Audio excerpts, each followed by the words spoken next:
Adam Shapiro. David. Well, let's go back to the sanctuary city talk. We have Congressman Andy Biggs, member of the Border Security Caucus. He's also a member of the House Judiciary Committee. Congressman, one thing that's great about America is that every state and every little neighborhood is kind of a mini America. We get to experiment with different programs. One of those, we've had enough experimentation with sanctuary cities, and you guys have in Arizona, to find out that they don't work out very well. Phoenix was a sanctuary city for quite a while, and then they dropped it. And when they did, the crime rate dropped dramatically, did it not? That's exactly right, David. And that's one of the things that we learn, is that when you welcome people who come in to your city, your town, your county, if they are prone to commit crimes, they have a sense that they are not going to be prosecuted because they know they're not going to be turned over and be sent out of the country.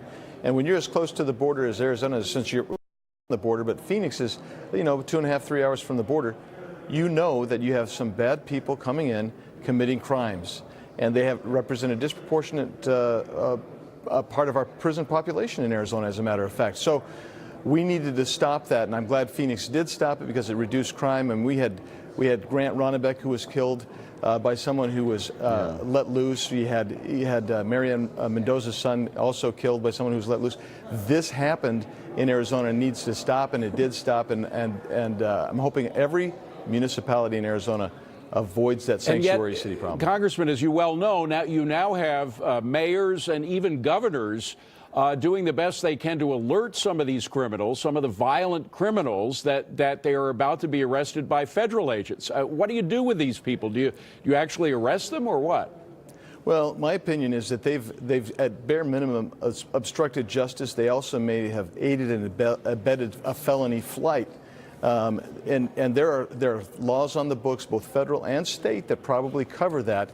And so, like the Oakland mayor situation, I think she should be prosecuted myself. I mean, you had very serious violent criminals who were able to avoid detention by ICE, and they'd already been released by the Bay Area police authorities, and then she warned them to boot. This is really a major problem for her community. Let's switch to another major problem for the nation, which is the budget. It may be filed as early. The omnibus budget may be filed tomorrow. Of course, you got a big snowstorm coming in Washington. I don't know how that's going to affect things. But you wrote about this yesterday. You wrote about the budget and how we just passed that $21 trillion mark in terms of the overall federal debt. You said, what happened to our commitment of fiscal restraint? Where is our concern for the future of the nation we have been entrusted with? I beg my colleagues to cut spending and reduce our debt before we cross another $1 trillion threshold. Is that resonating at all with your colleagues, or is it falling on deaf ears? Well, there are a lot of my colleagues who want to make the required reductions in spending, but there's not enough of them yet. I think, by and large, everybody recognizes that we have a budget imbalance problem, but nobody really can quite get there yet. And so how's it going to explode, Congressman? Because it's clear that nobody's going to do anything until it gets to that point.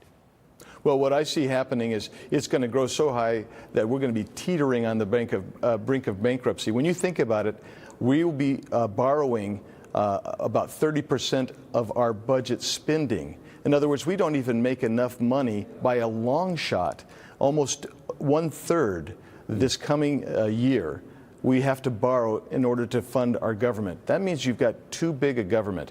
And it's time to face the hard facts, make the hard decisions, and get after it. And I'm hoping that we will. But, I mean, I've been hoping before I ran for Congress, So you got to keep pushing. Got to keep pushing so people feel it. Well, we rely on you pushing, but I don't know who else is going to be pushing with you. Congressman Andy Biggs, thank you very much. Good to see you, sir. Appreciate it. Thanks, Dave. Here's another look at the market.